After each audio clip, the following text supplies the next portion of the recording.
Hello, this is the African teacher, Maurice Odhiambo, right here in Nairobi, Kenya. And today I have a question for you.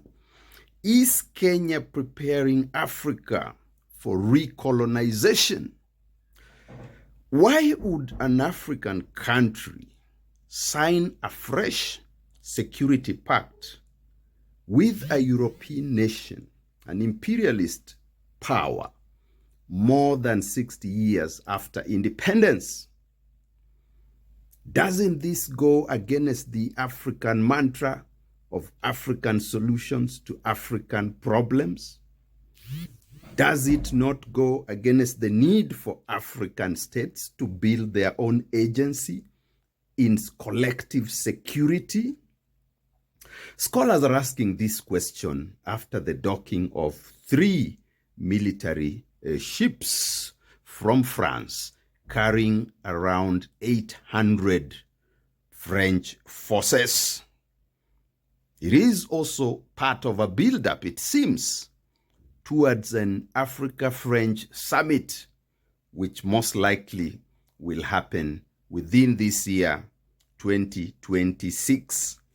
Now, let us not forget that French forces were just kicked out of the Sahel region because of the continued colonial subjugation of that region.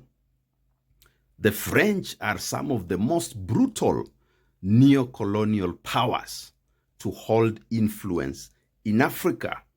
They literally have benefited from many years from the resources of African countries in the western part of Africa. In fact, without those resources, the French economy would not have continued to perform the way it has performed over the years.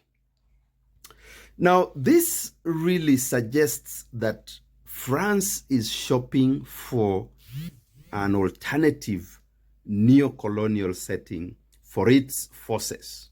And this will most likely result in another foreign military base, this time by the French. And don't forget the broader setting where we are going into a more realist-based world order, a more transactionalist-based world order. So the use of military force is going to be coercion, and where necessary, even attacks, the way we are seeing now, the war of aggression waged by the USA and Israel against the state of Iran, killing thousands of Iranians. This is what must now really raise our antenna.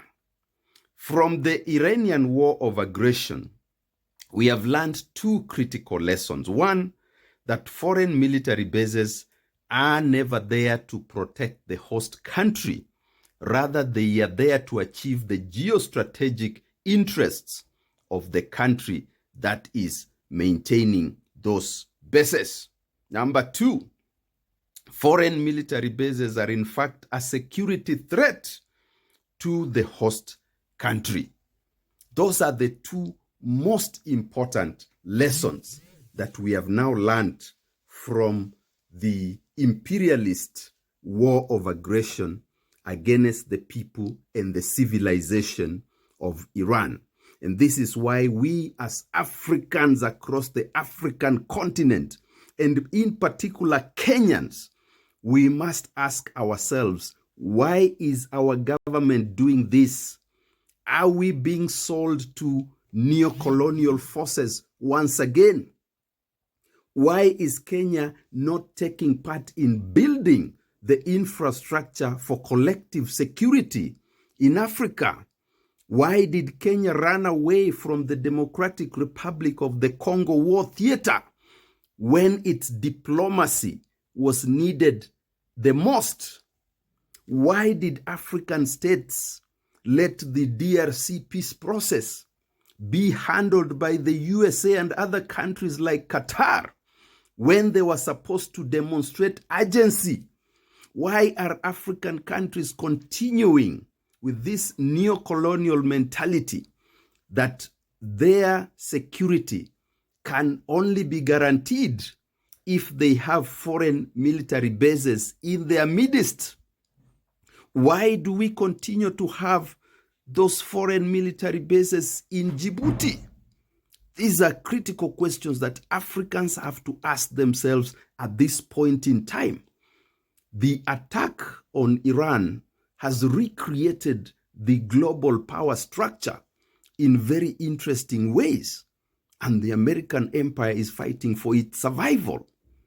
We saw the attack on Nigeria purportedly to root out terrorists, and we've never been told even of a single terrorist who was killed in that attack.